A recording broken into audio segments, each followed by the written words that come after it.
it comes in which book?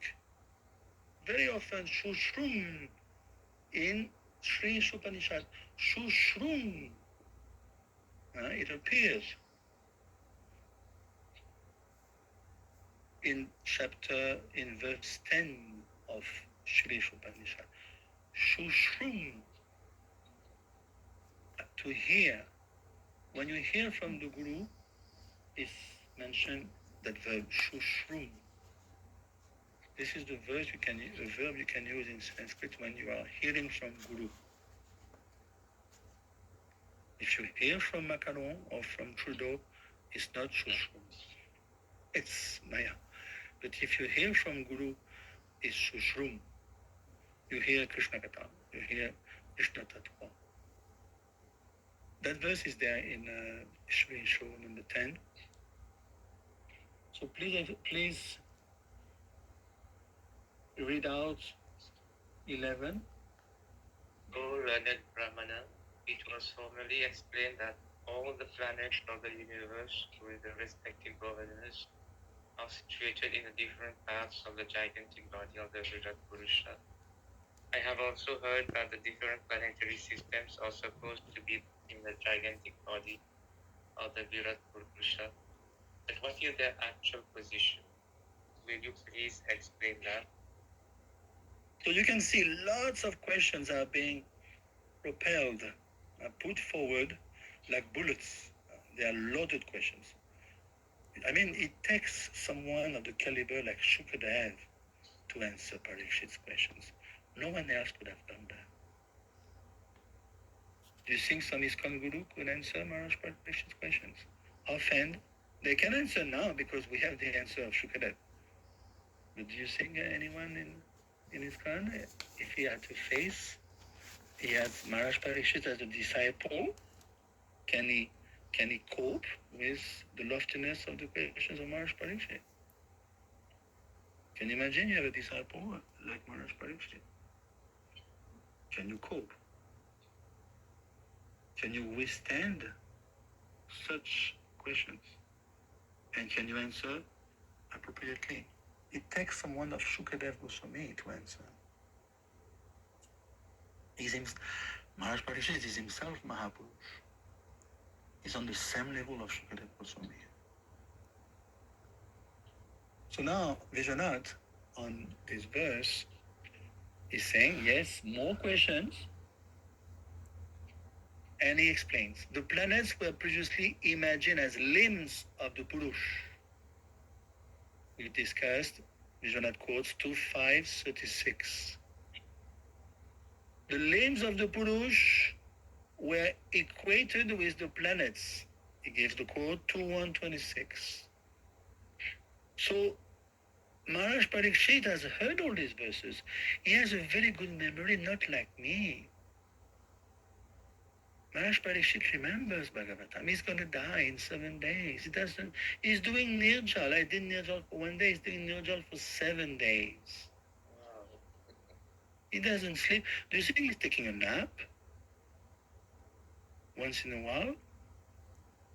Do you think Maharaj Parikshit is going to take a nap? No. No. It's not an ISKCON devotee. He's a Mahapurush. He's the grandson of Arjun. Arjun himself was Gudakesh. Arjun never slept.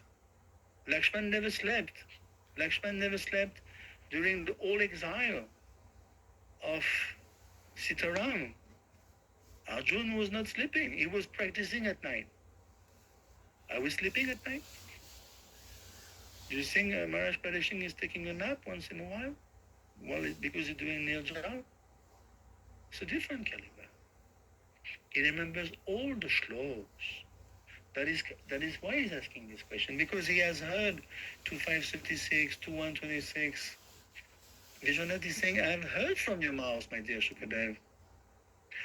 And I'm a bit confused. Even Maharaj Parikshit is admitting, I'm a bit confused. Please tell me further.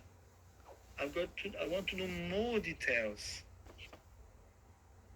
And that is why, my dear Shukadev, I asked about the Jiv controlled by the Lord. And I asked about the second Purush, Garbhodakashai, 288, and we just discussed, is referring to 288. He asked about the Jiv, he asked about Garbhodakashai. Then in 2810 is dealing with Mahavishnu. It's mentioned here 2810, the creator of Mahatattva. This is Mahavishnu. So see, he wants to know further about the Purusha Avatar.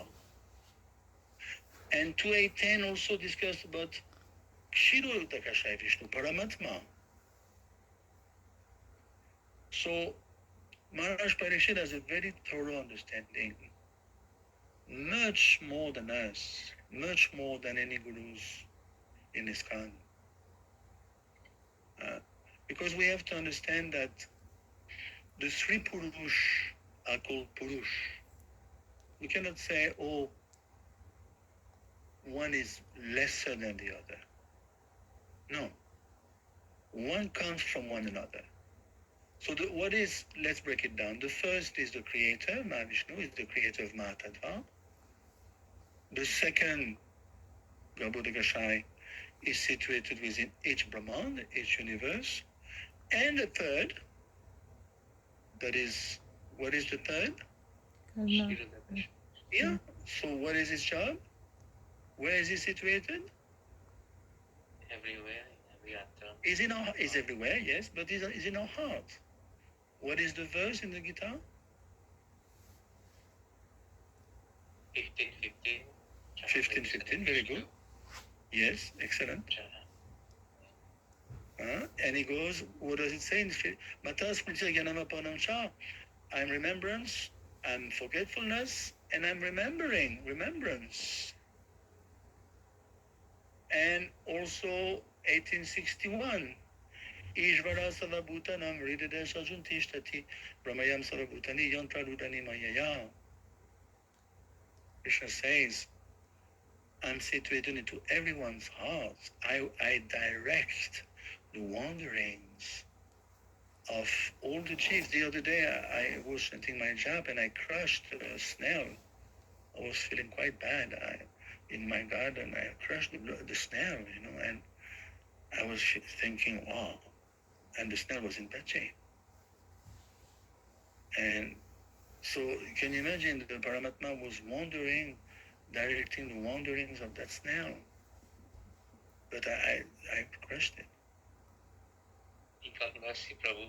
That's why he gave us. I don't know, but I felt bad, and I could see the shell was broken. So anyway, back to the verse. If you know, this is Smriti Shastra, if you know the Sri Purusha, you become liberated, basically. See, this is Shrishti Sthiti Pralaya Tattva. If you know well about Shrishti Tattva, that's enough, you become liberated. People are thinking, oh, Krishna Lila, or otherwise, not interested. Bhaktisiddhanta Saraswati Thakur gave a class on Shrish Upanishad in Radhakund. The Babaji were pulling their hair. Bhaktisiddhanta Saraswati Thakur is a Manjari. He gave a class on Shrish Upanishad in Radhakund. They say, this is unheard of. They said, you must be kidding. You have to talk about Krishna, not Shri Show. They left. They stood up and left the class. Bhaktisiddhanta, way back, he said 32, 33, he said, I'm leaving Radhakund, there's no devotees. In 1932, I'm leaving this place, I can't find any devotees of Krishna. Who is right, who is wrong? So, just knowing those three Purush is a source of liberation. So you can see Vishwanath is explaining very nicely. And now basically in 11, what is he asking about? Parikshit? He wants to know about the totality of the jivas. In totality. It's called samasta jiv. Sometimes we say avidya vasta jiv. Vasta jiv, the substance. Vasta. Vasta means vastavun, and we have discussed in 111. What is the verse? Shivadam. Vastu Shivadam. Remember that verse 111, 112? Shivadam. Vastu Shivadam.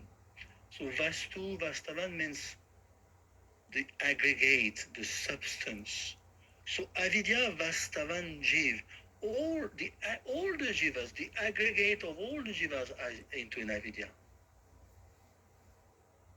All the jivas are into Avidya. Whether you be a snail, a demigod, Avidya, Vasta, Jiv. The whole aggregate of the jivas is into Avidya. So he wants to know, Parikshit here, about this totality of the jivas. It's called Samasta Jiv. Where are they? Are they in the limbs of the Purush? The planets, are they in the limbs?